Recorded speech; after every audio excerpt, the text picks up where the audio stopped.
Hello everyone, welcome to true IAS and PCS. तो हम लोग कंटिन्यू करते हैं अपनी एनएचआरसी और एसएचआरसी की डिस्कशन को। ठीक है, अब हम बात करते हैं composition of national human rights commission and composition of state human rights commission के बारे में। ये जो नेशनल ह्यूमन राइट्स कमीशन है, ये एक मल्टी मेंबर बॉडी है जिसके अंदर कुल मिलाकर एक चेयरपर्सन है और 5 दूसरे मेंबर्स हैं। तो कितने मेंबर बॉडी हुई? 6। कंडीशन जानते हैं पहले।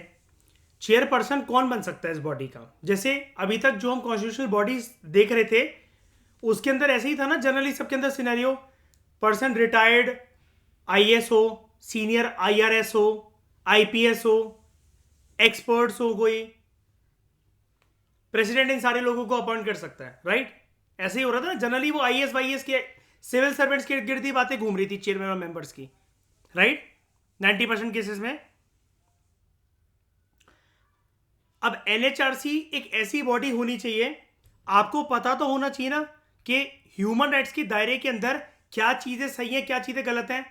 यहां पर पर्सनल फीलिंग उजागर नहीं होनी चाहिए ह्यूमन राइट्स के कंटेक्स्ट में कि मुझे ऐसा लगता है तो मैं ये जजमेंट पास कर रहा हूं या मैं ये जजमेंट पास कर रही हूं। यहां पर आपके आपका जो पर्सनल एप्टीट्यूड है, जो पर्सनल टेम्परामेंट है, उससे ज्यादा ये इंपॉर्टेंट हो जाता है कि आप किसी भी केस को इस बेसिस पर जज कर रहे हो कि विक्टिम कौन है और एक्यूज कौन है, तो वो ज्यादा फिट बैठेगा अगर आप उसको कानून की नजरों से देख रहे हो तो, राइट? अब कानून की नजरों से देखने में कभी कभार एथिक्स मिस हो जाते हैं, वो हम मानते हैं। लेकिन अगर शरिया कानून की नजरों से ना देखे तो हर कोई पर्सन फिर अपनी पर्सनल बायसनेस निकालेगा। एग्जाम्पल, एनएचआरसी की चेयरमैन अगर आप हो, आप एक फीमेल हो, एक औरत अगर आपके पास ये कहकर आएगी कि मेरे हस्बैंड ने मुझे मारा है, आप पूरा कंटेक्स्ट जाने बिना कि क्यों मारा है या फिर वो सच बोल भी रही कि नहीं बोल रही है, आपका महिला के प्रति, दूसरी महिला के प्रति एक महिला मुक्ति मोर्चा जाग जाएगा, है ना? कह रही हूं फांसी दो उसके हस्बैंड को। ऐसा होता है वैसे, ऐसा होता है वैसे। मान लो अगर किसी जगह पर, ये मैं आपको एक बहुत इंपॉर्टेंट पर्सपेक्टिव दे रहा हूं गवर्नेंस का। आशिमा, अगर किसी जगह पर ना सौगंधा, एक कानून के दायरे को, एक कानून की जो एक लेयर होती है शाइनी, अगर हम उसको हटा दें ना, पर्सनल बायसनेस उथल पुथल कर सकती है जजमेंट की, तहस नहस कर सकती है एक पर्सन के जीवन को। ये गवर्नेंस का बहुत बड़ा एंगल होता है, पर्सनल बायसनेस को हटाना। वो हालांकि एग्जिस्ट करता है जजमेंट में, क्योंकि कटघरे में सामने अगर एक औरत रो रही है, वो अपने शरीर पर निशान दिखा रही है कि लो उसको बेल्टों से कूट कूट कर मारा गया, ऐसा करा गया, वैसा करा गया। लेकिन हमारे लॉ में फिर भी एक अच्छी चीज होती है, इंटेंशन देखा जाता है। अब एक बात बताओ, अगर श्रेया, महिलाएं अगर गुंडियां नहीं होती तो women women prisoners in jail के बारे में करंट अफेयर कैसे बनता? जो कि मैंने बताया भी था, 2024 के लिहाज से काफी इंपॉर्टेंट टॉपिक है वो। मर्द कितने हैं जेल में, इनकी बात तो हर कोई कर लेता है। औरतें जेल में कैसी होती हैं और क्या उनकी परिस्थिति होती है, कानून व्यवस्था क्या है, जेल की प्रशासन की व्यवस्था क्या है, ये बहुत इंपॉर्टेंट टॉपिक है। काफ़ी सालों से आ रहा है, यूपीएससी से अवॉइड कर रहा है। अगर ये पूछा भी जाएगा ना, मैं आपको एक चीज़ बता देता हूँ, जीएस पेपर 2 में नहीं पूछा जाएगा, ये जीएस पेपर 1 में आएगा। सोसाइटी के कंटेक्स्ट से लिंक करते हुए पॉलिटी के एस्पेक्ट को लिंक करा जाएगा।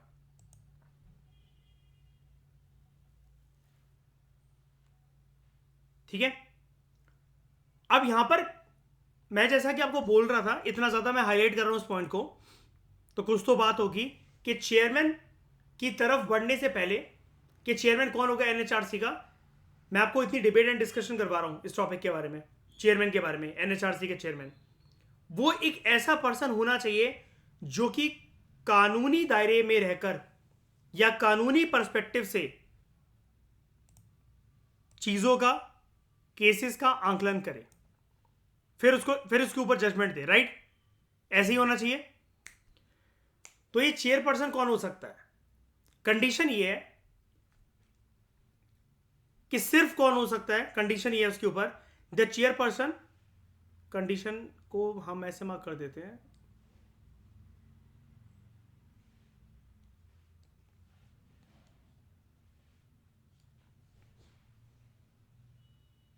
Should be, in highlighted words की रिस्पेक्ट करा करो आप लोग, इसको नोट डाउन करा करो। ये होली खेलने के लिए मार्क नहीं करता मैं, रंग बिरंगे कलर, ठीक है? The chairperson should be retired chief justice of India और अ जज ऑफ सुप्रीम कोर्ट। चेयरमैन के ऊपर कंडीशन क्या है? क्या वो हाई कोर्ट से हो सकता है? हाई कोर्ट का चीफ जस्टिस हो सकता है? नहीं। एनएचआरसी के चेयरमैन को चुनने के लिए सबसे टॉप लेवल की नियुक्ति करी जा रही है। सुप्रीम कोर्ट हाईएस्ट इंटरप्रेटर होता है of the law of the constitution, right? इससे ऊपर कोई न्यायाधीश है जो बैठ रखे हैं? कोई न्यायालय है? नहीं। तो इसलिए अगर एनएचआरसी के चेयरमैन को चुनते वक्त, उनका चयन करते वक्त, उनको चूज करते हुए, अगर हम सुप्रीम कोर्ट की तरफ अपना रुख मोड़ रहे हैं, सरकार के पर्सपेक्टिव से ये वाली बात कर रहा हूं मैं, सुप्रीम कोर्ट की तरफ अगर सरकार अपना रुख मोड़ रही है, तो हम क्या गलत कर रहे हैं बताओ? बेस्ट है ना ये? इससे बेस्ट कोई चेयरमैन ला सकते हैं कंडीशन लगाकर एनएचआरसी का? न्यूट्रल होगा ये पर्सन? एक्यूज या विक्टिम को मर्द या औरत की तरह देखेगा क्या? सेंटी हो जाएगा? दिक्कत आती है Shreya national commission for women में, पता है? Always women.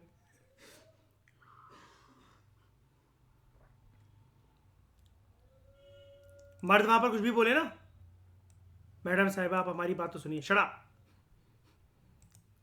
एक बार आप हमारा एंगल भी जान लीजिए, शट अप, आप हमारी बात क्यों नहीं सुन रहे हैं? एक बार अगर तुमने कुछ और बोला, फांसी की सजा सीधा। ये झूठ मूठ में रो रही है क्या? इसके शरीर पे जो जख्म है ये झूठे हैं? The chairman should be a retired chief justice of India और अ जज ऑफ सुप्रीम कोर्ट, ठीक है? Retired chief justice of India. Serving chief justice क्यों नहीं?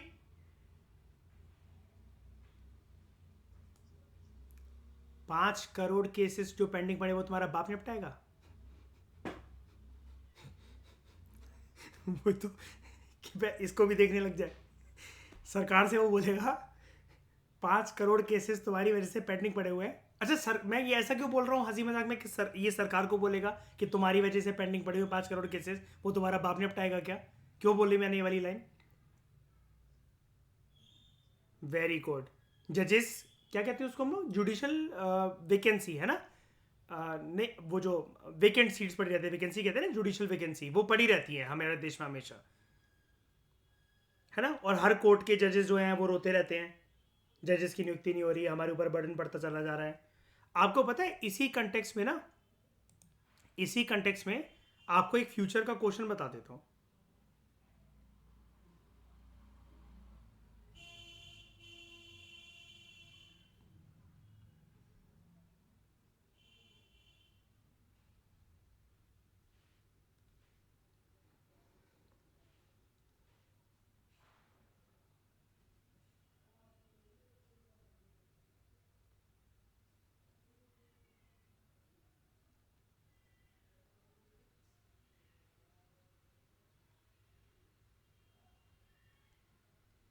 ensuring right mindset,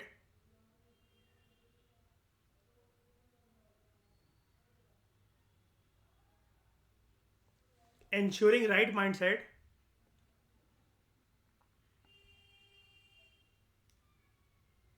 right mental health,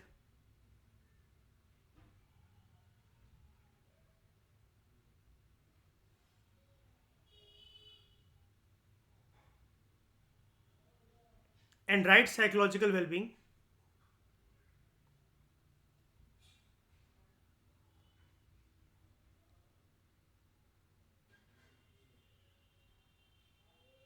Is the need of the hour.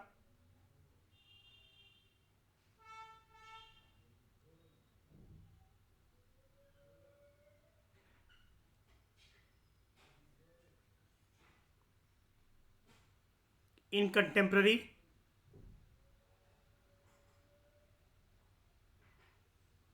governance,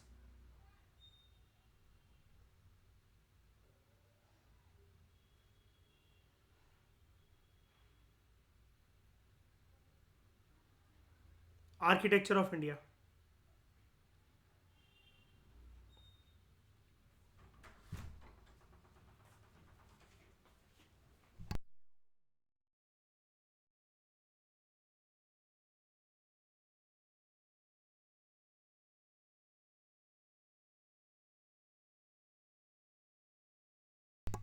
What do you understand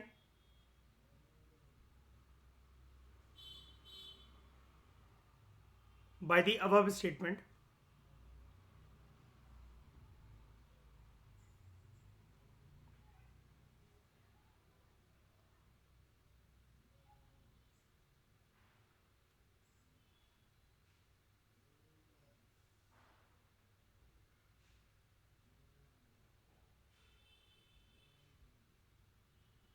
Support with relevant examples. Question छोटा ही है, वो मेरे लिखने की वजह से और सिर्फ मैंने इतना ही स्पेस यूज़ करा है इसका, इसलिए वजह से ऐसा आपको लग रहा है कि इतना बड़ा क्वेश्चन नहीं आता है, इतने बड़े क्वेश्चन आते हैं, ठीक है। आप लिख लिख के देखा करो, मैं जैसे लिख लिख के हर चीज़ प्रैक्टिस करता हूँ तो मुझे पता है कि वो मतलब क्वेश्चन छोटा ही है ये। इससे भी बड़ी बड़ी वर्ड्स के सेंटेंसेस के क्वेश्चन आते हैं यूपीएससी में, छोटा क्वेश्चन है ये। 2024 मैंने पहले ही लिख दिया।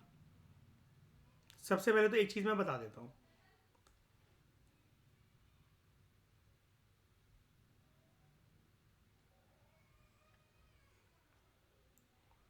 GS2 GS3, 3 कहाँ से, GS2 GS4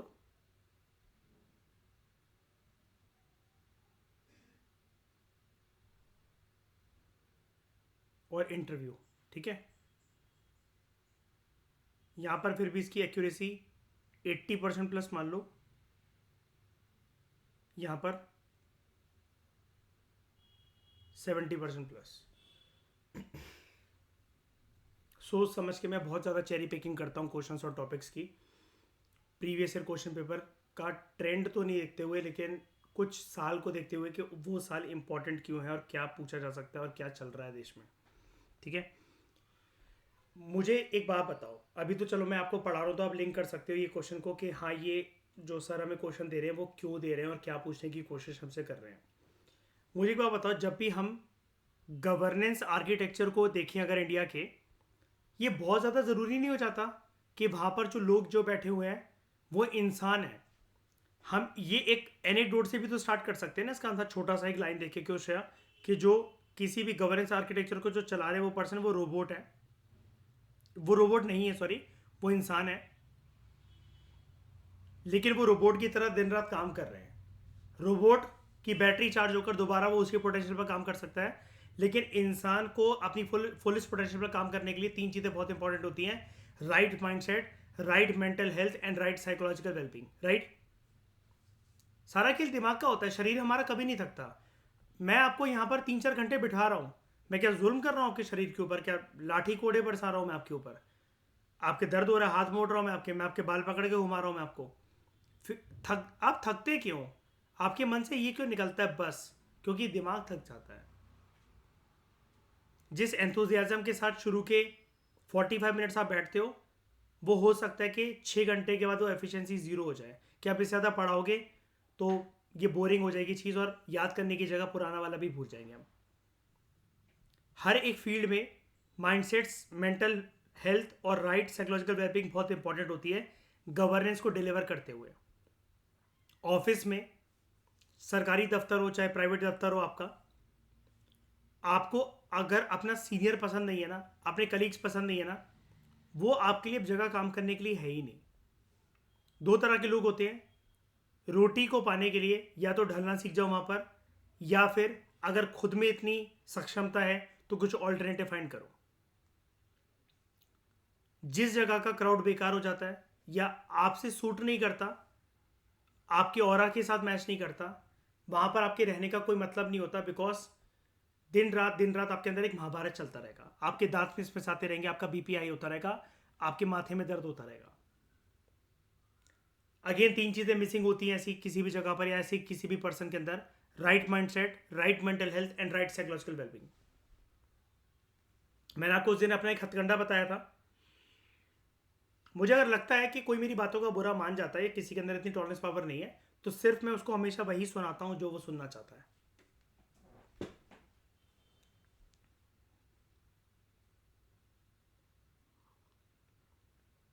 फिर बात मेरे मन से खत्म हो जाती है उसको जेन्युइन रिव्यू देने की या उसकी गलतियां बताने की।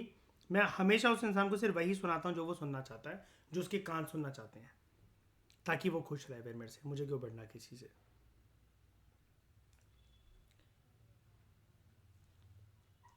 अब यहां पर आप एक बात बताओ, right mindset, right mental health, right psychology जजेस के केस में इंपॉर्टेंट है कि नहीं है कोर्ट की, अगर हम लोग बात करें। अभी मैं आगे बढ़ता हूँ एनएचआरसी पे, डोंट वरी। आप कहोगे एकदम से बीच में ये क्यों, कोई बात नहीं, आप इसको सुप्रीम कोर्ट वाले चैप्टर तक लेकर जा सकते हो, उस क्वेश्चन को वहाँ पर ऐड कर देना अपनी वो शीट को। लेकिन आप सोच के देखो, जजेस की मेंटल वेलबींग के ऊपर शायद से आपको पता नहीं है, बहुत सारे कॉन्फ्रेंसेस में ये वाली बात हाईलाइट होती है कि जज सन की होती है, पता है, डिप्रेशन की गोलियां खाते हैं। शायद से आपको ये वाली बात पता ना हो। जजेस इतने कभी कभार पागलपन के नेचर के हो जाते हैं, तभी तो ये वाली बात लिखी हुई है संविधान में। एक बार बताओ, सारी चीज़ों को छोड़कर ये क्यों लिखा रहता है? वो क्या लाइन होती है कि पर्सन मेंटली ठीक नहीं रहे, क्या कहते हैं उसको, वो खिसक रही मेरे दिमाग से, इन्फर्मिटी ऑफ माइंड एंड क्या कहते हैं उसको, क्या कहते हैं शायद उसको, जब वो पर्सन ठीक नहीं होता अपना, या तो कौन सा माइंड का, हाँ अनसाउंड माइंड का, हाँ थैंक यू, वो स्लिप हो रहा था दिमाग से, अनसाउंड माइंड का हो। सारी चीज़ें छोड़कर आशमा शायनी सोचने वाली बात नहीं है कि यही दो पैरामीटर्स को लिखे हुए हैं, अनसाउंड माइंड। मतलब देखो, शरीर के ऊपर प्रॉपर तरीके से टिप्पणी कभी नहीं करी जाती है। फिजिकल डिसेबिलिटी कोई चीज़ नहीं है, लेकिन मेंटल डिसेबिलिटी बहुत बड़ी चीज़ है। पता है क्यों? अगर आप एक सरकारी अफसर होते हो ना किसी भी लेवल पर, आप क्लर्क हो चाहे कैबिनेट सेक्रेटरी हो, आप चपरासी हो या प्रधानमंत्री हो, अगर आप एक सरकारी अफसर हो ना, आपको हर एक स्टेज पर चैलेंजेस फेस करने पड़ते हैं। हाँ, और लाइफ में अगर चैलेंज नहीं चाहिए, मतलब कम चाहिए, या फिर शांति से निकल जाए, आप दूसरों के ऊपर अपना ब्लेम डाल डाल सको लाइफ में, तो बढ़िया है तरीका एक बेहतरीन, आप चपरासी बन जाओ। सिर्फ फाइलें पास करने का आपका काम होता है, क्योंकि लाइफ में चैलेंजेस से तो नहीं बच पाओगे बेटा। पीस ढूंढने जाओगे, अशांति पीछे से घेरेगी, निपटाना, उसका निपटारा कैसे करना है वो आपको सोचना पड़ेगा। यही लाइफ है, और यही सच्चाई होती है, क्योंकि वो आपके अंदर से नहीं आएगा, वो एक्सटर्नल एनवायरनमेंट क्रिएट करेगा। अंदर से तो आपको टूल्स और हथियार यूज करने हैं कैसे इसको खत्म करने के लिए। अब किसी भी कलेश को चाहे 1 साल बढ़ा लो या 1 मिनट में खत्म कर दो, वो आपके ऊपर होता है। जजेस के केस में समटाइम्स जजेस are not ready to hear anything, सुनना ही नहीं चाहते हैं।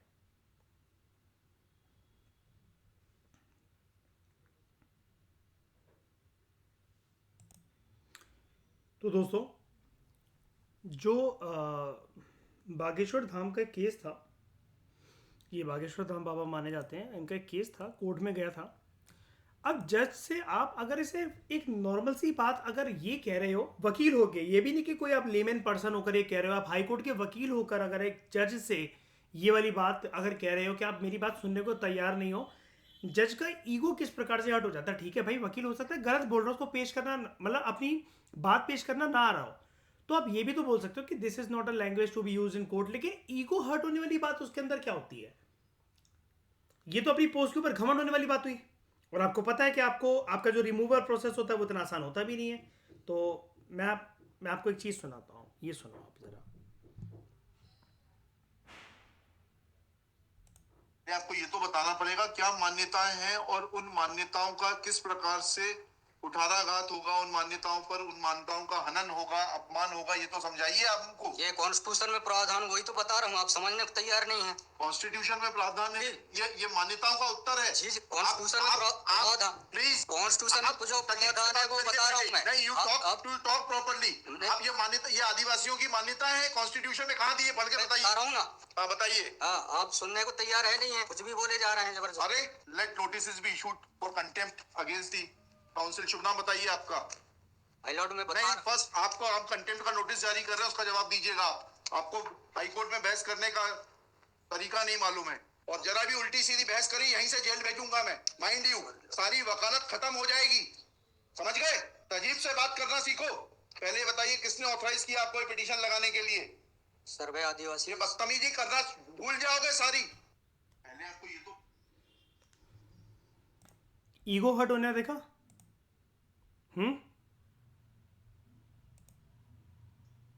सुना? जानते हो इस केस के बारे में? ये सुना है कभी यूट्यूब पे, कभी जाना इसके बारे में? पर शनि एक चीज समझ में आई कि जज मतलब कंटेम्प्ट इतनी सी बात पर, मतलब हम जैसे लोग होते तो पक्का जेल चले जाते, राइट श्रेया? है ना? हम जैसे लोगों को तो जज शाइनी छोड़ता भी नहीं, मतलब अगर हम कुछ भी नहीं है तो। वकील हाई कोर्ट का वो सुनने को आगे तैयार ही नहीं कर। पहले शुभ नाम बताओ अपना। अब वो ये कह रहा है कि मैं एक बार एक बात कह रहा हूं कि मैं आदिवासियों की मान्यता को कुछ और बताना चाह रहा हूं, आप कुछ और इंटरप्रेट कर रहे हैं, आप सुनने को ही तैयार नहीं है। यही तो बोला ना, यही तो बोला। क्या गाली बक दी उसने, या कौन सी उथल पुथल मचा दी, या कौन सी कुर्सियां उठाकर फेंक दी, या बदतमीजी कर रहा था, वो नंगा नाच कर रहा था, क्या कर दिया ऐसा?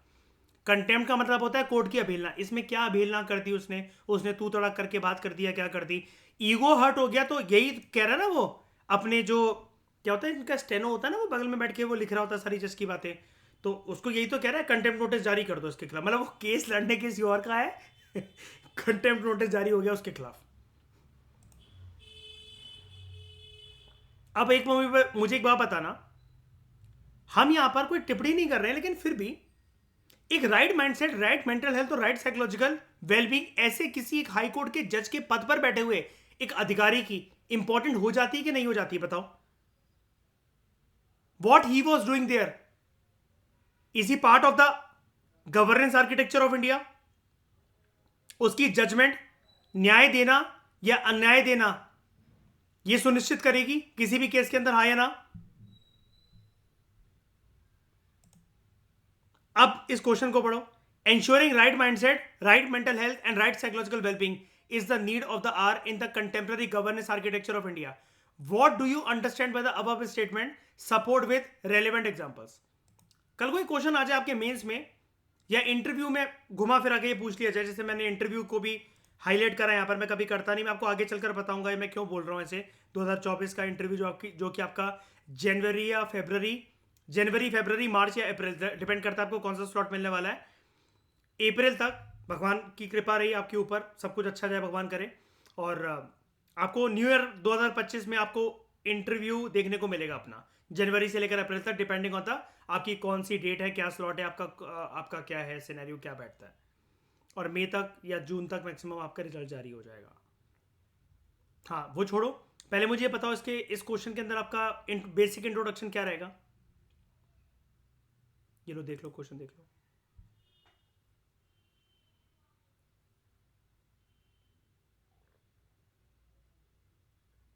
सबसे पहले आप ये समझाओगे ना, इंडिया एक ऐसी डाइवर्सिटी वाले पाथ से गुजर रहा है जहां पर केसेस वगैरह आना या फिर गवर्नेंस आर्किटेक्चर जो है वो बर्डन सम होता चला जा रहा है, राइट? वो गवर्नेंस आर्किटेक्चर अगर स्मूथ तरीके से फंक्शन ना करे तो पक्का जस्टिस मिलने की जगह कोई इनजस्टिस का शिकारी हो जाएगा।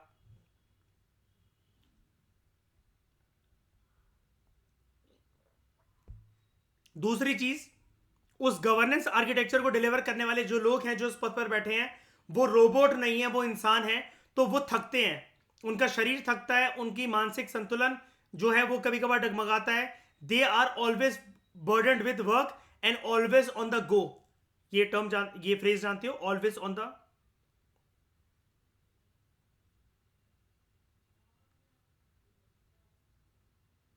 Always on the go. Always on the go का मतलब होता है पिछवाड़े में आग लगी रहती है, जिसके हमेशा शांति नहीं है उसके जीवन में।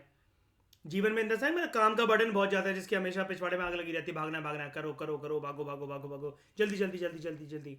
ये होता है पर्सन ऑलवेज ऑन द गो। इस पर्सन को अगर आप क्वालिटीज के बेसिस पर देखना चाहते हो फिलोसफी या सब्जेक्ट में, तो उसको कहते हैं, ये पर्सन होता है, इसके अंदर फायर एलिमेंट होता है। 3 गुण होते हैं, आपने सुनोगे, वत पित एंड काफ। ये वत गुण का पर्सन होता है।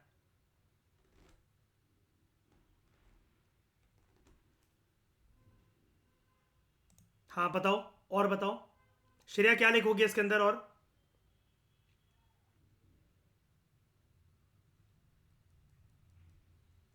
Saini, take your time, take your time, बताओ मुझे आराम से। हाँ बताओ मयूर, क्या कह रहे हो?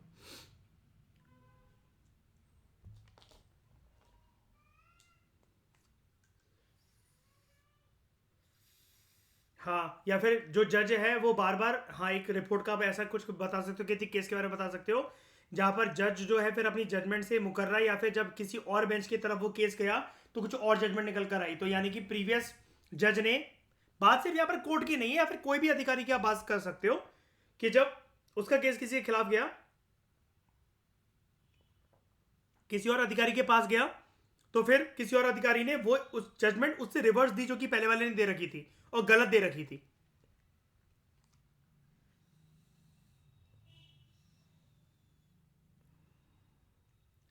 विक्टिम को एक्यूज के तौर पर देखा जा रहा है, यही बोलना चाह रहे हो? क्योंकि विक्टिम अपनी दरखास्त, अपनी अपील अच्छे से पोर्ट्रे नहीं कर पा रहा। दूसरी चीज, जज सुनने को तैयार नहीं है बहुत केसेस में। हाँ, अब यहां पर आप ना एक चीज और लिख सकते हो कि हमारा पर्सनल वेलबींग ही बहुत ज्यादा जरूरी होता है। आज आपको एक इंपॉर्टेंट जजमेंट डिलीवर करनी है, और सुबह सुबह जो बर्तन खटके आपकी डाइनिंग टेबल पर, कहने का मतलब, अगर आप एक लड़की हो तो आपका हस्बैंड से कलेश हो गया, अगर आप एक बंदे हो आपका अपनी वाइफ से कलेश हो गया, तगड़े वाला। आपका पूरा दिन कैसे जाएगा, या फिर आप पूरे दिन कैसे एफिशिएंसी के साथ काम करने वाले हो?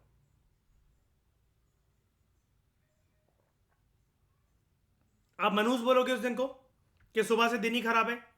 यही नॉर्मल लाइन निकलती है हमारी। पूरा मूड खराब हो रखा है सुबह से। अब इसमें सॉल्यूशन क्या होंगे फिर ऐसे केस में? सबसे पहले तो जो भी हमारे देश में गवर्नेंस आर्किटेक्चर है, उसमें जितने भी लोग हैं किसी भी पद पर, उनके लिए mental health checkup, camps, yoga, meditation, और कुछ चीजें like yoga and meditation compulsory कर देना चाहिए, राइट?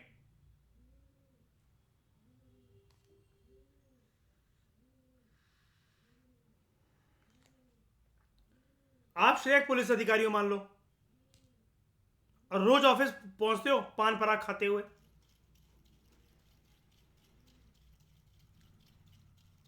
अब आज है 2 अक्टूबर, आपने सारे अधिकारियों को अपने भेज दिया इधर, और मयूर एक भी पनवाड़ी की दुकान खुली नहीं हुई है। मैडम साहिबा का दिमाग कैसा होगा आज?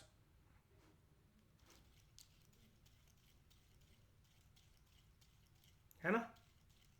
आज श्रेया मैडम कहेगी इस पुलिस के डंडे पर सबको तेल लगा लगा के मारो, जो मिले उसको मारो, पूछो मत क्या करा उसने। ये मैं मजाक के तौर पे नहीं बता रहा हूं, सच में ऐसा अधिकारियों का मानसिक संतुलन बिगड़ता है, ये पर्सनल हैबिट्स की वजह से, पर्सनल लाइफ में कलेशों की वजह से। और ये बहुत इंपॉर्टेंट होता है, ये लोग सिर्फ जुडिशरी के केस में देखते हैं।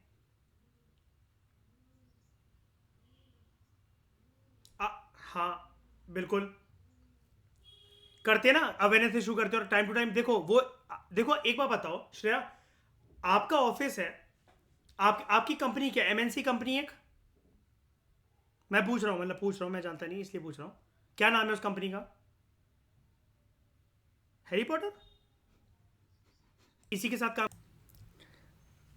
तो आप एक कंपनी में काम कर रहे हो, ठीक है। अब वहां पर आपको कंपनी एक अच्छा पे स्केल दे रही है। मयूर, डिफरेंस मुझे कोई आप में से एक चीज बताना। आशा, मान लो कि आप एक कॉल सेंटर में काम करते हो, ठीक है। श्रेया एक एमएनसी में काम कर रही है, और मयूर आप जो हो कंट्री के न्यूक्लियर साइंटिस्ट हो, ठीक है। सबसे ज्यादा लंका किसकी लगाई जाएगी काम के तौर पर, प्रेशर?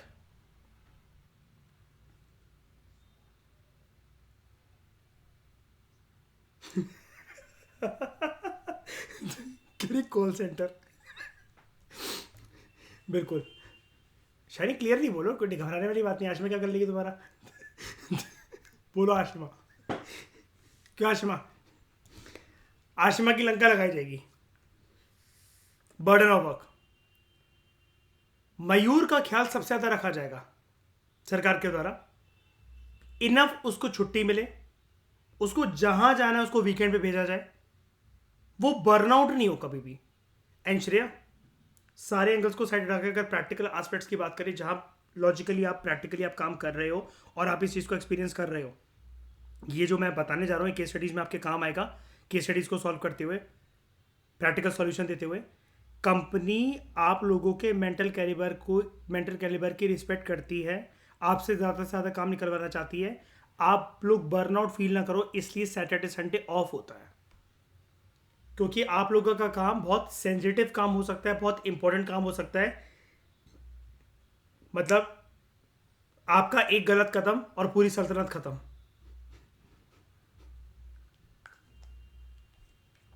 बात वही है, मैं वही बता रहा हूं कि जिसका जितना छोटा काम, जिसका जितना छोटा पे स्केल, उसकी लंका लगना उतना ज्यादा होता है किसी भी देश के अंदर।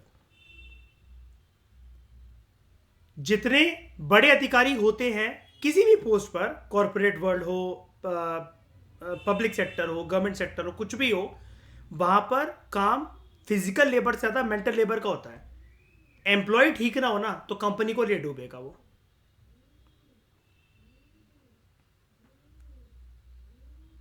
एम्प्लॉय ठीक ना हो तो वो कंपनी को ले डूबेगा।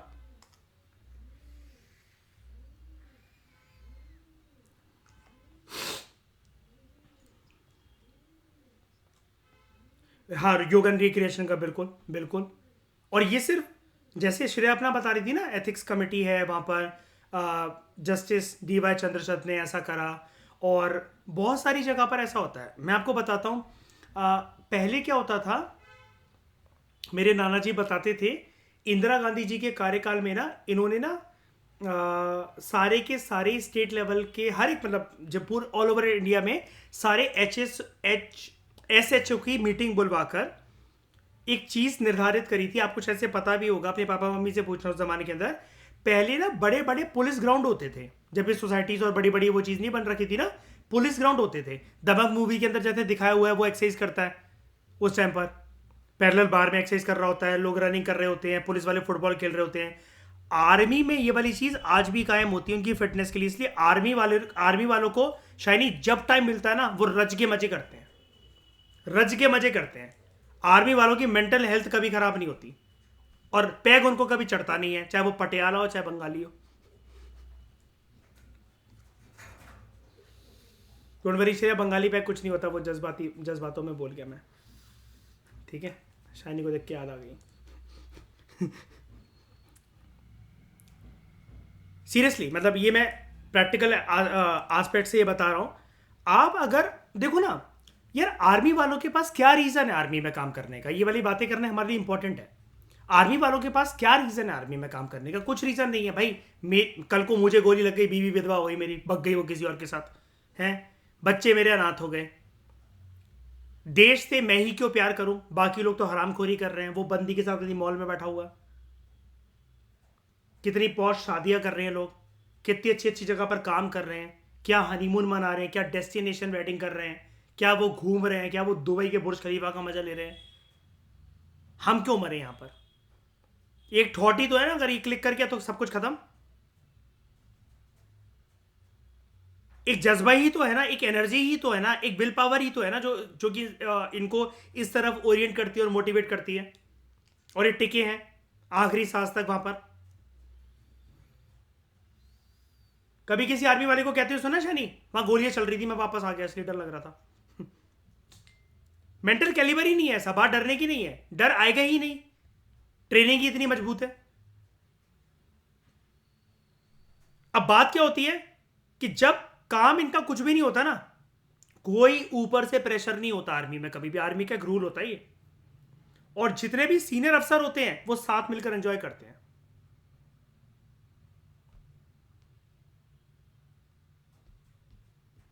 वहां पर उनको समझाया जाता है कि देखो फॉर्मल तरीके से हमारा स्ट्रक्चर ही ऐसा है कि आपको मेरा कमांड मानना ही है, फिर चाहे मैं आपसे उम्र में छोटा हूं बड़ा हूं या कुछ भी हूं। अब जैसे आप जो हो 24-25 साल में, 26 साल में, 30 साल में, मान लो 30-30 साल के हो और सिलेक्शन लेकर सिविल सर्वेंट बन रहे हो। अब आप गए वहां पर, एक एसएचओ आपके नीचे काम कर रहा है, एक सूबेदार आपके नीचे काम कर रहा है, एक स्टेनो आपके नीचे काम कर रहा है, एसीपी आपके नीचे काम कर रहा है, और वो जस्ट रिटायरमेंट की कगार पर है, और वो आपके पापा और कुछ कुछ तो दादाजी की उम्र के हैं। तो रोज सुबह जाकर ऑफिस में पैर छू के सबके, नमस्ते अंकल, नमस्ते दादाजी, आप मेरे पापा की उम्र के हो। ये चीज आपको लबासा की ट्रेनिंग में बहुत अच्छे से सिखाई जाती है। ये वाला काम कभी मत करना, उसी दिन अपनी इज्जत और पद खो बैठोगे। इज्जत वहां दिल से करी जाती है, उसके साथ नहीं, ये हरकतें करने के साथ नहीं, जेस्चर्स के साथ नहीं। ऐसे ही एक आईएएस ऑफिसर था, बिहार के सीएम के जूते उसने साफ कर दिए थे अपने हैंकी से। क्यों? हिंदुस्तान के आदमी को कभी कभार एक सोने की खदान मिल जाए ना, और उसका बैकग्राउंड अगर भिखमंगो वाला रह चुका हो, तो वो पागल हो जाता है। एक आईएएस को कभी भी अपना टेम्परामेंट लूज नहीं करना चाहिए कि सामने कोई भी अगर बॉलीवुड एक्टर या कोई भी चलाए, टेम्परामेंट इन द सेंस हमेशा वो टेम्परामेंट लूज करना ये नहीं होता कि हमेशा आप गुस्सा कर रहे हो। वो कभी कभार ऐसा भी होता है कि आप पागलपन की हरकतें दे रहे हो, आप इमेच्योर तरीके से बिहेव कर रहे हो, आप पागल ही हो गए कि आपके डिस्ट्रिक्ट में आज ना एक फिल्म की शूटिंग हो रही है जिसके अंदर आपका कोई फेवरेट एक्टर या एक्ट्रेस है। ये भी आपकी एथिकल क्वालिटी का, और उसके मतलब एथिकल क्वालिटी तो चलो छोड़ो, वो तो चलो बहुत पर्सनल चीज हो गई, आपकी एडमिनिस्ट्रेटिव क्वालिटी के अगेंस्ट होती हैं सब चीजें। यू आर प्रशासनिक अधिकारी, आप किसी से कम नहीं हो, तो आपको गिड़गिड़ाना नहीं है किसी से। जब आप एक रिटर्निंग ऑफिसर हो, इलेक्शन कमीशन के टाइम पर आपकी ड्यूटी लगी हुई है, आप चलते पीएम के जहाज को, हेलीकॉप्टर को नीचे उतरवाने की दम रखते हो, तो आप फिर क्या क्या करने की दम रखते हो? लेकिन वही है, कभी किसी ने कुछ देखा ही नहीं, अपने पद की मर्यादा को छोड़कर छोटे लेवल के काम करने लग गए, और फिर मीडिया छोड़ती नहीं है। हम प्रेस रेगुलेशंस के बारे में भी पढ़ेंगे एथिक्स में, डोंट वरी, कि कैसे मीडिया कभी कभार आपके करियर को मेक इट और ब्रेक इट करती है। क्या कह रहे हो? पता नहीं मुझे।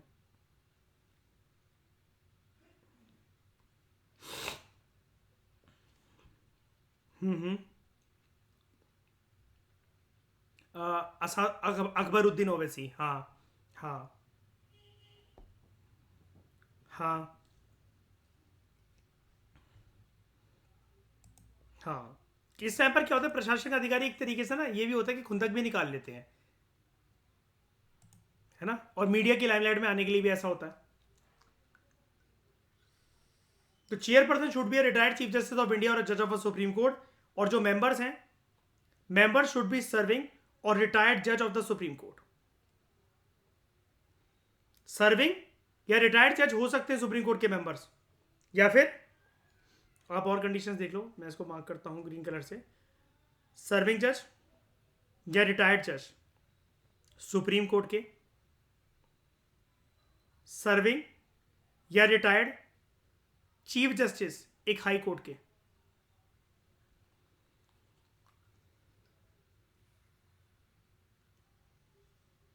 ठीक है, and three persons out of which at least one should be a woman। Having knowledge और practical experience with respect to human rights. अब मुझे वो बताओ, ऐसा कौन सा पर्सन होता है देश में जिसके पास ये वाला एक्सपीरियंस हो, knowledge and practical experience with respect to human rights, practical. ये कौन सा पर्सन होता है? ये कहां से लाएंगे? एक्टिविस्ट, एक्टिविस्ट, एक्टिविस्ट बोला करो, जो इसके लिए काम कर रहे हो, है ना?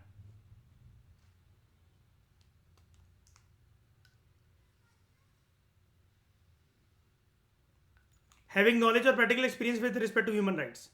तो in addition to these full time members, the commission also has 7 ex officio members.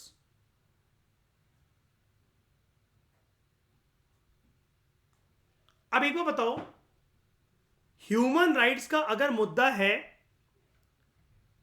Human rights का मुद्दा है, अगर ऑब्वियस की बात है, अब मुद्दा है तो वॉयलेट होने, ह्यूमन राइट्स के वॉयलेशन का मुद्दा होगा कोई ना कोई। यहां पर जो वल्नरेबल सेक्शंस हैं वो ज्यादा पीड़ित होते होंगे ना ह्यूमन राइट्स के वॉयलेशन से, राइट? तो क्या उनकी कमीशन या उन कमीशन के मेंबर्स को शामिल करना यहां पर सही रहेगा, जिससे इस बॉडी को ऑल पावरफुल बॉडी बनाया जा सके? अब एक्स ऑफिसर मेंबर्स को आप देखो और एनएचआरसी की फिर पावर को ग्रो होते हुए देखना आप।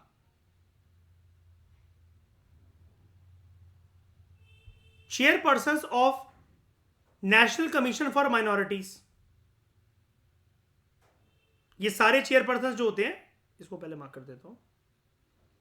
चेयरपर्सन किस किसके? Number 1 national commission for minorities, number 2 national commission for schedule caste, number 3 national commission for schedule tribe, number 4 national commission for women, number 5 national commission for backward classes, number 6 national commission for protection of child rights, NCPCR, and chief commissioner for person with disabilities. ये जितने भी हमने बात करी, ये सारे के सारे सोसाइटी के बिल्कुल पेरिफेरी लेवल पर वल्नरेबल सेक्शंस हैं कि नहीं है? एससीज, STs, women, children, disabled persons, है ना, माइनॉरिटीज। इन सबके चेयरमैन, इन सबके चेयरपर्संस एनएचआरसी के एक्स ऑफिसियो मेंबर्स हैं। मतलब एक्स ऑफिसियो कैसे? जो इन नेशनल कमीशंस का चेयरपर्सन होगा ऑटोमेटिकली वो एनएचआरसी का एक्स ऑफिसियो मेंबर बन जाएगा। यही मतलब होता है इसका।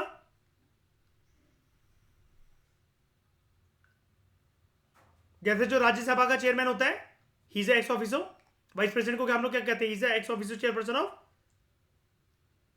राज्यसभा। कोई इलेक्शन होता है उसका?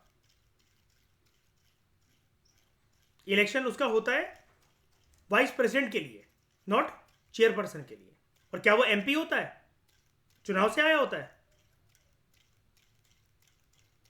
नहीं, अपॉइंटमेंट नहीं होती उसकी। वाइस प्रेसिडेंट तो इलेक्शन तो होते हैं ना, इनडायरेक्ट। ये वाली बात समझ में आई आपको उसकी? श्रेया समझ में आ रहा है? एक्सेप्शन में क्या लिखेंगे हम लोग लिस्ट में, टेबल में? सबसे इंपॉर्टेंट एक बार रिकॉल करते हैं जरा से, बताओ कौन कौन होगा। Number 1 minority, ST, SC, women, children 5 हो गए, बाकी बैकवर्ड क्लासेस 6 हो गए, last disability, chief commissioner for person with disability, last disability. अच्छा, इन सारे चेयरपर्सन और मेंबर्स को अपॉइंट कौन करता है? याद रखना, हम एक्स ऑफिसर मेंबर्स की बात नहीं कर रहे, तो ये तो ऑटोमेटिकली बन जाएंगे। एक्स ऑफिसर का मतलब ऑटोमेटिकली आ जाएंगे, है ना? बात कर रहे हैं हम 5 मेंबर्स की और चेयरपर्सन की। They are appointed by president.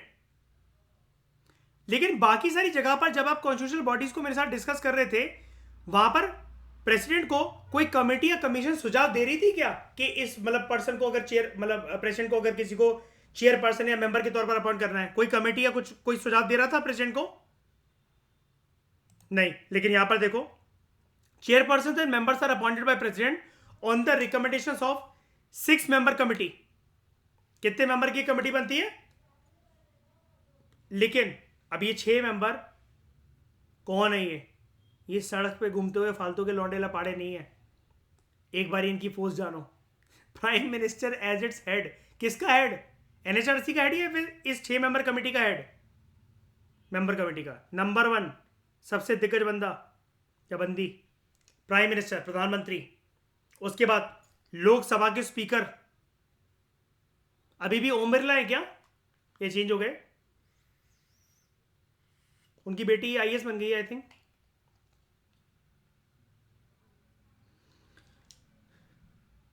Prime minister as its head, speaker of the Lok Sabha,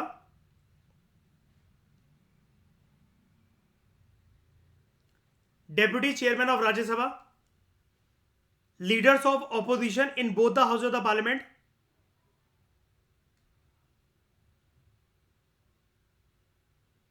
and central home minister.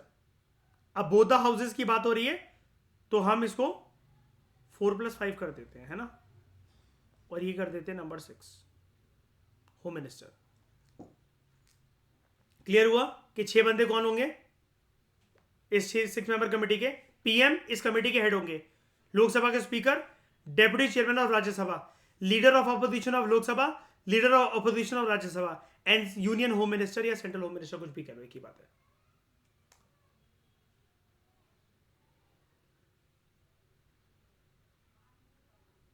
ये रिकमेंडेशन देते हैं किसको? प्रेसिडेंट को। यानी कि प्रेसिडेंट यहां पर अपनी डिस्क्रिशन का पावर, डिस्क्रिशनरी पावर का यूज कर सकता है क्या? अपने डिस्क्रिशन का यूज कर सकता है क्या? यहां पर डिस्क्रिशन काम नहीं आएगी, यहां पर क्या काम आएगी? रिकमेंडेशन।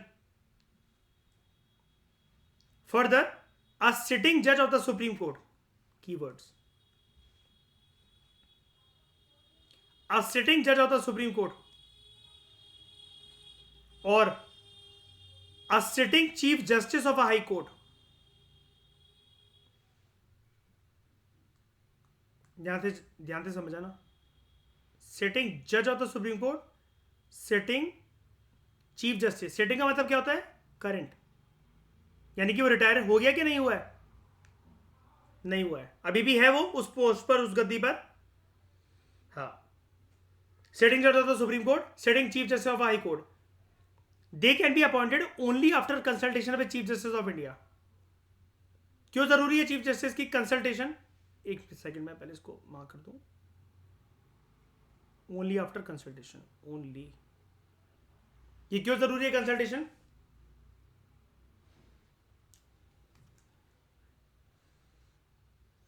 ये बताने के लिए कि आप किसी और को ले जाओ, ये पर्सन फलाना फलाना पर्सन अभी इंपॉर्टेंट है, अभी कुछ केस चलना है, हमें इनकी नीड होगी। हो सकता है ऐसा?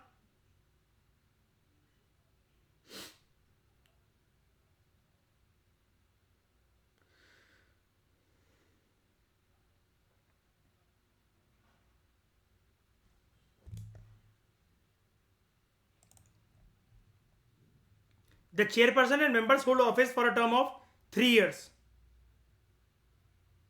For a term of 3 years. बाकी बॉडीज में कितने साल होता है? 6 years जनरली, 5 या 6 होता है जनरली, है ना। और ज्यादातर बॉडीज में पूरे ऑल ओवर अगर इंडिया की आप बात करो, ज्यादातर 90% केसेस में 5 साल। तो chairperson members hold office for a term of 3 years और until they attain the age of 70 years। जब हम कॉन्स्टिट्यूशनल बॉडीज पढ़ रहे थे वहां पर क्या सिनेरियो आ रहा था हमारे पास? 6 साल, हाँ 6 साल या 65 years, whichever is earlier. मुझे कह रहे हो 65 years।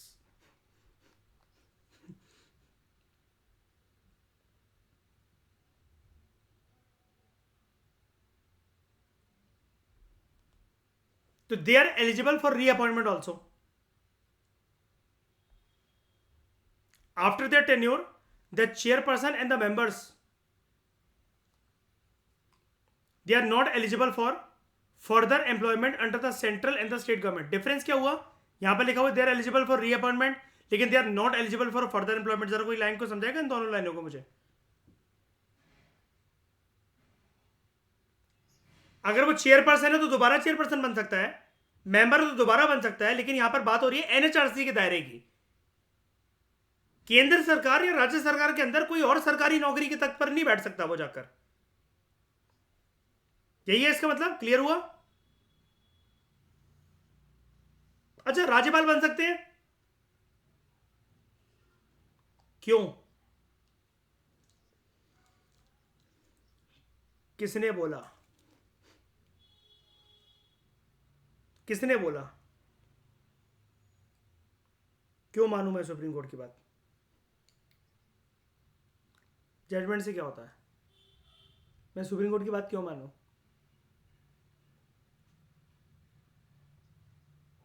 क्या है वो? अच्छा, it is the guardian of the constitution, है ना? अच्छी बात है इसमें, अच्छा आंसर है। अच्छा, आपने ये नहीं बोला आपको मानना ही पड़ेगा? नहीं, मैं कहा अच्छा आपने ये नहीं बोला आपको मानना ही पड़ेगा, मतलब मैं उसकी बात नहीं कर रहा, मैं एक आंसर देने की तरीका बता रहा हूँ। इंटरव्यू रूम में ऐसा प्रेशर डाला जाता है आपको, पर क्या अभी सोचो कि मन में चलता है ना कैंडिडेट्स के, भाई क्या बकवास चीज़ें पूछ रहे हो यार। वो ये होता है कि आप क्या चीज़, अरे पढ़ा नहीं था हमने कॉन्स्टिट्यूशनल बॉडीज़ के उसमें कि जब वो गवर्नर को अपॉइंट कर दिया गया था बिहार का गवर्नर बनाकर, याद आया?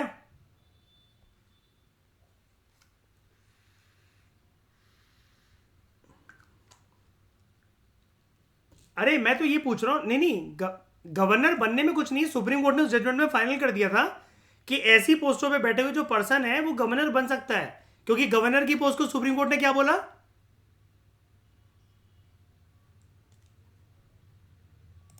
वो एक एम्प्लॉयमेंट नहीं है, क्योंकि यहां पर क्या लिखा हुआ है? Further employment. अच्छा, मुझे एक बात बताओ, अगर पर्सन जैसे 2-3 पोस्ट पे हो जाता है, जैसे कभी कभार, उसी की बात कर लेते हैं, सबसे कॉमन तो आप उन्हीं को जानते हो, वाइस प्रेसिडेंट और चेयरपर्सन ऑफ राज्यसभा, दोनों की सैलरी मिलती है क्या? एक की मिलती है, तो किसकी मिलती है? वाइस प्रेसिडेंट की नहीं मिलती?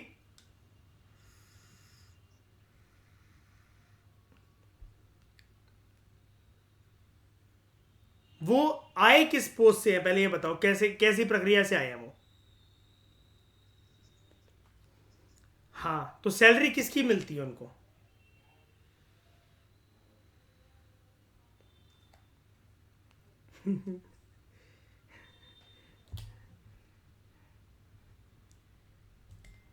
पक्का? लेट्स सी, जो गलत हुआ उसको क्या सजा मिले। कहाँ भेज दो?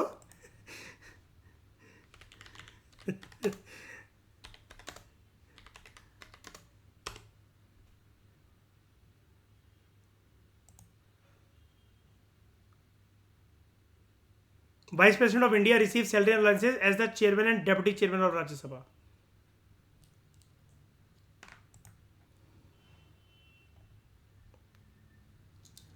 किसकी मिली, यानी कि मतलब वही चेयरमैन की, मतलब काइंड ऑफ खुद की पोस्ट की ना होकर उनसे डिराइव हुई, उससे वो सैलरी मिलती है।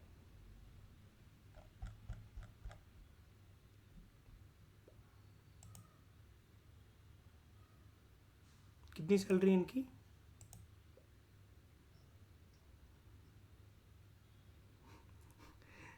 मयूर $5,000 per month.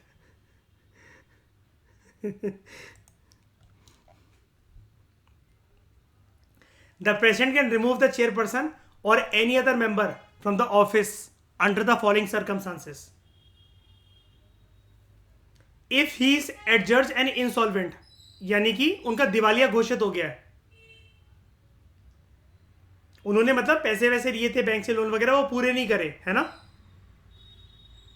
If he or she engages in during his term of office in any paid employment outside the duties of his office, और याद है इसको फिर कभी कभार मिसबिहेवियर के दायरे के अंदर भी देखा जाता है। किसी और पोस्ट की बात कर रहा हूं मैं, यहां पर एक बात कर रहा हूं, लेकिन वैसे एक मिसबिहेवियर के दायरे के अंदर भी देखा जाता है कि पर्सन जो इंटरेस्टेड लग रहा है गवर्नमेंट कॉन्ट्रैक्ट में, उससे प्रॉफिट डिराइव करना चाह रहा है, या किसी कॉर्पोरेट कंपनी के अंदर काम करना चाह रहा है. If he is unfit to continue in office by any reason of infirmity of mind और बॉडी, या फिर अनसाउंड माइंड जिसको कहा जाता है. अब इन्फॉर्मिटी ऑफ माइंड क्या है? मेंटल मतलब mentally is not well. Unsound mind का है मेंटल डिसेबिलिटी, और body physical disability.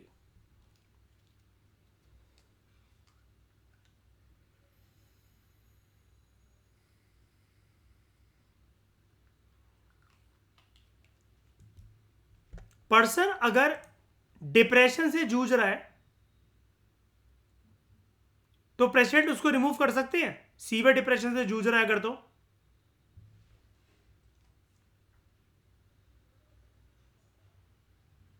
Very good very good. President कुछ नहीं होता जानने वाला, ठीक है, कि वो सर पकड़ के बैठा रहता है और वो होता रहता है. हाँ, है ना. नहीं नहीं, हाँ जी, क्या हुआ नहीं, ये 4 दिन से मनुष्य फैला रहा है ऑफिस के अंदर, निकालो उसको.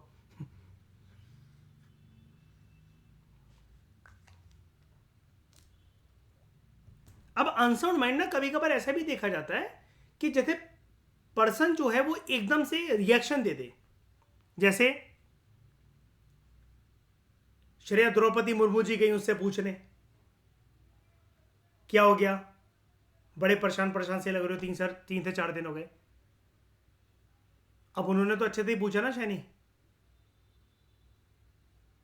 वो कह रहा जाना यहां से.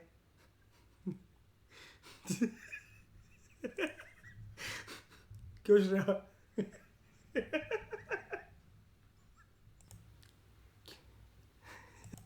तो ये भी एक अनसाउंड माइंड या इन्फॉर्मेटिव ऑफ माइंड का तरीका देखा जाता है. बिकॉज आप जिस संवैधानिक पोस्ट पर जैसे होते हो, या नहीं भी होते हो संवैधानिक पोस्ट पर, सरकारी अधिकारी अगर आप होते हो या कहीं पर भी, यार देखो, इस तरह की बदतमीजी होने के लिए आपको सरकारी अधिकारी और वो होने की जरूरत तो नहीं है.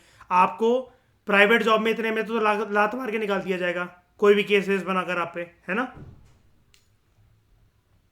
सरकार में तो चलो फिर भी स्टेजेस होती हैं बहुत सारी. इफ ही और she is of unsound mind and stand so declared by a competent court, जैसे कि मैंने अभी बताया. अब द्रौपदी मुर्मू जी ने कही अपनी बात जाकर, मैं तो इनसे अच्छे के लिए पूछा वगैरह, चल जाना है यहाँ से. कोर्ट रीजन पूछेगा कि आपने ऐसा क्यों करा, क्या चल रहा है आपकी लाइफ में, किसी चीज़ से अगर मतलब कोई तंग कर रही है तो कुछ दिनों की छुट्टी ले लो, या फिर बात बताओ क्या है. इफ ही और she is convicted and sentence to imprisonment for an offence, jail हो गई है, किसी न्यायालय ने उनको उसको जेल कर दी उस पर्सन को किसी क्राइम को कमिट करने के लिए, तो ऑब्वियस सी बात है जब कोई क्राइम करा गया होगा, जर्नली मैं बता रहा हूँ, हमेशा तो ऐसा नहीं हो सकता किसी की प्रॉपर्टी को, किसी की कार को, बाइक को, किसी भी चीज़ को हार्म कर रखा हो, तो वहाँ पर ह्यूमन राइट की वॉल्यूशन तो नहीं है. लेकिन अगर ह्यूमन राइट की वॉल्यूशन है या नहीं भी है, अगर पर्सन को जेल हो जाती है, तो फिर वो प्रेसिडेंट के लिए रीज़न काफ़ी होता है कि वो किसी चेयरमैन या मेंबर को निकाल सकते हैं from his or her office. Clear है इतनी बात. उसके बाद, in addition to this, president can also remove the chairperson और any member on the ground of proved misbehaviour और इनकैपेसिटी. अभी जो एग्जांपल मैंने यूज करा वो काफी है प्रूव्ड मिसबिहेवियर को समझाने के लिए.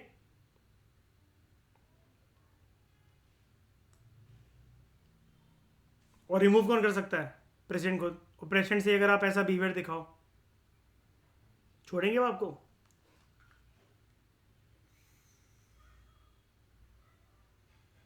However, in these cases, President has to refer the matter to the Supreme Court for inquiry. कौन से केसेस की बात हो रही है वाली नीचे? Proved misbehaviour and incapacity. President has to refer the matter to the supreme court for inquiry. अगर सुप्रीम कोर्ट इंक्वायरी के बाद ये माने कि यस, प्रेसिडेंट ने जिन आधार पर डिसाइड करा था, जिन ग्राउंड्स पर डिसाइड करा था कि this person is not fit to hold this post any more of NHRC as the chairman और as a member, supreme court upholds the cause of removal and advises so, then the president can remove the chairperson और a member. उसके बाद भी मतलब president के पास एक choice है. President can हमेशा एक पॉसिबिलिटी को दिखाता है. हो सकता है बात सॉल्व हो गई है, प्रेसिडेंट को सॉरी वॉरी बोल दिया गया हो, है ना, तो फिर हो सकता है प्रेसिडेंट अपने डिसीजन से स्टेप बैक कर सके. Salaries, allowances and other conditions of service of the chairperson और मेंबर्स, ये कैसे डिटरमाइन होती है? They are determined by central government, but they cannot be varied to its disadvantage after his or her appointment. तो all the above provisions they are aimed at securing autonomy, स्वतंत्र रूप से काम कर सके NHRC, independence and impartiality in the functioning of commission. Clear है वाली बात?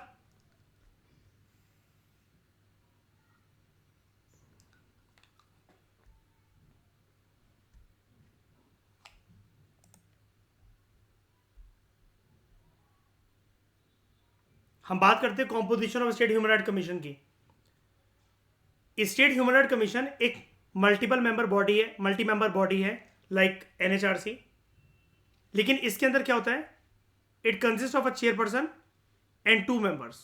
तो ये कितने मेंबर बॉडी हुई?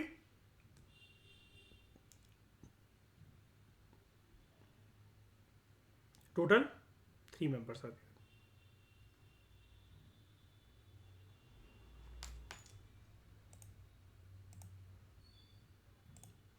To 2006 amendment, it reduced the number of members of State Human Rights Commission from 5 to 3 and also changed the eligibility condition for appointment of member of the commission. कौन सा amendment है? 2006 के amendment ने ऐसा करा। NHRC में तो ऐसा कुछ भी नहीं हुआ। अब यहां पर कंडीशन क्या है, एलिजिबिलिटी क्राइटेरिया क्या है? चेयरपर्सन should be a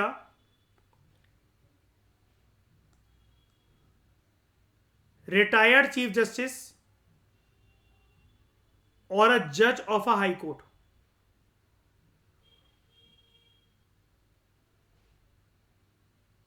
ये बात है चेयरपर्सन की। मेंबर्स की बात करें, member should be a serving और रिटायर्ड जज of a high court or a district judge in the state with a minimum of 7 years experience as district judge, या फिर ऐसा person who is having knowledge or practical experience with respect to human rights।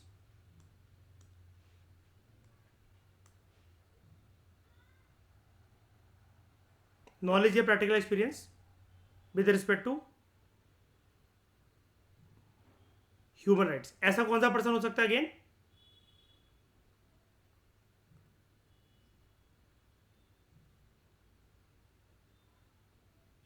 क्या जो किसी NGOs में काम कर रहे हो, ऐसे एक्टिविस्ट, ठीक है, कोई भी पर्सन। तो चेयरपर्सन और members they are appointed by NHRC में कौन अपॉइंटमेंट करता था? उनकी प्रेसिडेंट, यहां पर governor, on the recommendations of a committee. और उस कमिटी पे कितने मेंबर्स होते हैं? Chief minister as its head. वहां पर कौन होता है? पैरेलली बताते जाओ, prime minister. Speaker of legislative assembly NHRC में speaker of Lok Sabha. State home minister NHRC में union home minister. Leader of opposition in the legislative assembly, वहां पर leader of opposition of Lok Sabha as well as Rajya Sabha, दोनों थे ना, देख लो एक बारी, कंफ्यूज नहीं होना बिल्कुल भी। ये देखो, leader of opposition in both the houses, both, ये देखो कीवर्ड बात कर देता हूं मैं, बोथ द हाउसेस।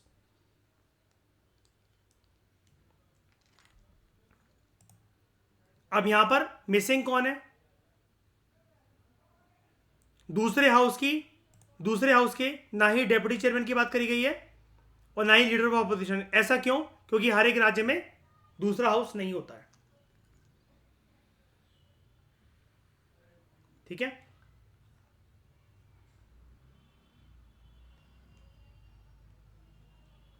और अगर हो भी ना, यहां पर देखो, अगर दूसरा हाउस, तो क्या होता है? आ गया ये वाला case. In the case of a state having legislative council, यानी कि जो अभी तक हम यहां तक कंडीशन पढ़ रहे थे, अगर हम इसको अलग करते हैं, ये हम बात कर रहे थे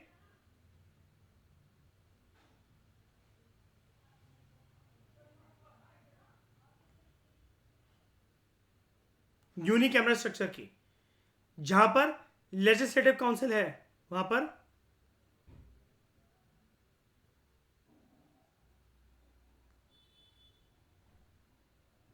bicameral structure. So in the state, in case of a state having legislative council, in the state having legislative council, the chairman of the council and the leader of opposition the council would also be the members of the committee. अगर bicameral state legislature हो, bicameral structure हो state legislature का, विधानसभा विधान परिषद दोनों हो, तो ये बिल्कुल वैसे ही सर्व करेगा एनएचआरसी की तरह।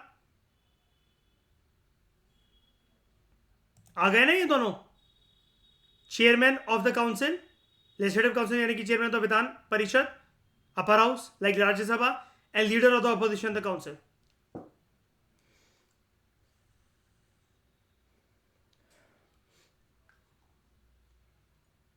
हाँ, डेप्यूटी चेयरमैन है। मैं नंबर वैसे पूछ रहा हूँ कि मतलब वो 6 मेंबर हो जाएंगे पूरे पूरे, या डेप्यूटी चेयरमैन है।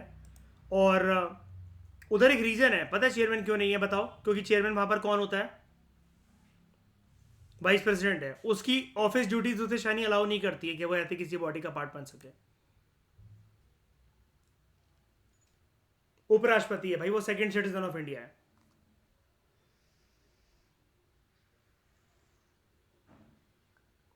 अगर यूनिकैमरल स्ट्रक्चर है तो 4 मेंबर्स होंगे, 2 मिसिंग हो जाएंगे, है ना? कौन से मिसिंग हो जाएंगे? दूसरा अपर हाउस है नहीं उस राज्य के अंदर, तो अपर हाउस वाले chairman of the council and leader of the opposition the council, वो हो जाएंगे एलिमिनेट। फर्दर, अ सिटिंग जज ऑफ अ हाई कोर्ट और अ सिटिंग डिस्ट्रिक्ट जज, they can be appointed only after consultation with the chief justice of the high court of the state concerned. Only after consultation with the chief justice of the high court concerned. जो chairman और जो members हैं, they hold office for a term of 3 years.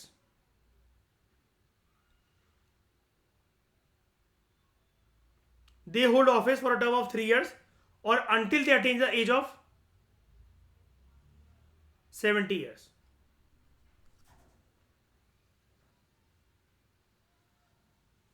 Chairman तो जो members हैं 3 साल का ये कार्यकाल होल्ड करके रखते हैं, या फिर जब तक 70 साल के नहीं हो जाए, इनमें से कोई भी मतलब पहले ना हो जाए। ये एनएचआरसी की तरह है बिल्कुल। They are eligible for reappointment, तो after their tenure the chairperson, the members, they are not eligible for further employment under a state government or central government.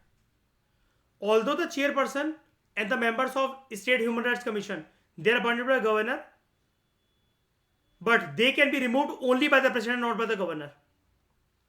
President जो है इनको remove कर सकते हैं on the same grounds and in the same manner as he can remove the chairperson or a member of the National Human Rights Commission. अब वो same ground क्या है? Grounds तो हमने पढ़े थे, वैसे अभी हम पढ़ने जा रहे हैं ये सारे grounds, लेकिन जब बात आएगी प्रूव्ड मिसबिहेवियर और इनकैपेसिटी की, उसको सुप्रीम कोर्ट से एक बार के लिए पूछना पड़ेगा, राइट? पहले हम नॉर्मल ग्राउंड जाते हैं।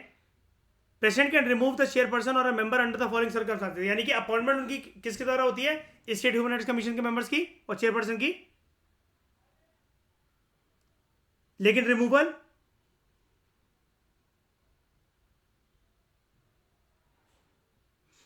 President. If he or she is adjudged and insolvent,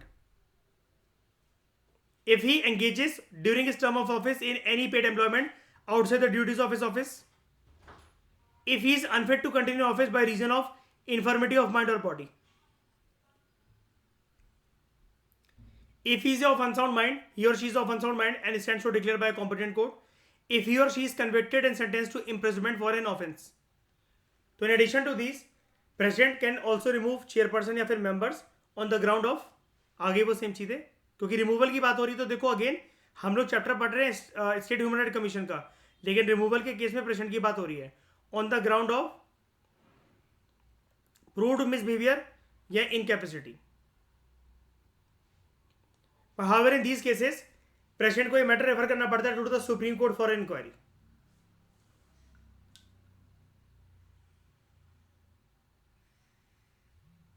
अगर सुप्रीम कोर्ट इंक्वायरी के बाद ये मान के चले कि प्रेसिडेंट ने जिन भी ग्राउंड्स को आधार बनाया था प्रूव्ड मिसबिहेवियर और इनकैपेसिटी को वो बिल्कुल सही है, स्टेट ह्यूमन राइट्स कमीशन के मेंबर को रिमूव करने के लिए, चेयरपर्सन को रिमूव करने के लिए, if supreme court upholds the similar stand that the cause of removal and advises so then the president can remove the chairperson or member. Can पॉसिबिलिटी है, जरूरी नहीं है ऐसा करेगा। अगर बातचीत सॉल्व हो गई तो स्टेप बैक कर लेगा अपने डिसीजन से। सैलरीज, अलाउंसेस और दूसरी जो कंडीशन ऑफ सर्विस हैं ऑफ द चेयरपर्सन और अ मेंबर, ये राज्य की सरकार के द्वारा निर्धारित करी जाती हैं, लेकिन एक बार अगर चेयरपर्सन और मेंबर्स की अपॉइंटमेंट हो गई उसके बाद they will not be changed after his or her appointment, chairperson हो चाहे वो मेंबर्स हो। तो all the above provisions are aimed at securing autonomy, स्वतंत्र रूप से काम कर सके स्टेट ह्यूमन राइट्स कमीशन, स्वतंत्र रूप से अपने डिसीजन ले सके, जो भी इंक्वायरी कंडक्ट करनी कर सके, और इम्पार्शियल रहे, कोई भी फियर एंड फेवर के साथ काम ना करे। तो ऊपर वाली जो भी चीजें करी जाती है वो इन तीन चीजों को सिक्योर करने के लिए करी जाती है। तो आई होप कॉम्पोजिशन के बारे में आपको, चाहे फिर वो स्टेट ह्यूमन राइट्स कमीशन का हो या फिर एनएचआरसी का हो, कोई डाउट नहीं होगा। क्लियर है?